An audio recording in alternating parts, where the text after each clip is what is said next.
মা নরম গেছে, আমার মন চায় না আমার মা দেখতে, তো ফাস্ট ফুডের জন্য আর দেখতে পারি না।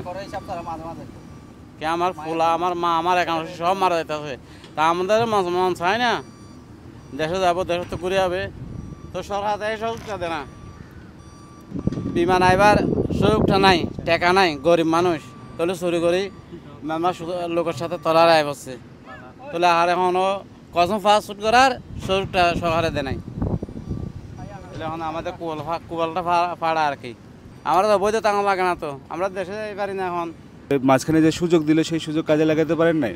লাগাইতে আমি তলারে চলে আইছি, আমার বিমান আইবার টাকা আসলে না, তো তাহলে আইসি তলারে চলে আইসি, আর পরে এখন এনে ফাস্ট ফুড করে নাই, পরে ফাস্ট ফুড বন্ধ হয়ে গেছে, তাহলে আর ফাস্ট ফুড করতে পারি নাই।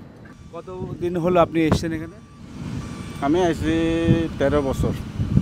আপনার কাগজ তো আছে নাকি? আপনারও কাগজে প্রবলেম হলো? আমার কাগজের এখন প্রবলেম আছে, 6 নম্বর ভিসার পরে আর ভিসা লাগাতে পারি নাই, এখন বর্তমানে অবৈধ আর কি। তো এই বাড়ি যেতে যদি হয় তো সেই ক্ষেত্রে আপনাদের কী করতে লাগবে?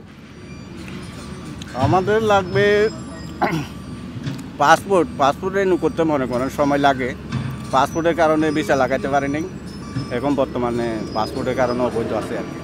এই মুহূর্তে সরকারের আর কি উদ্যোগ নিতে পারে আপনি কি মনে করেন? এইটা শুধু নতুন ফাস্ট ফুড করার সুযোগটা দিলে আমরা এটা চাই, আর তো কিছু চাই না।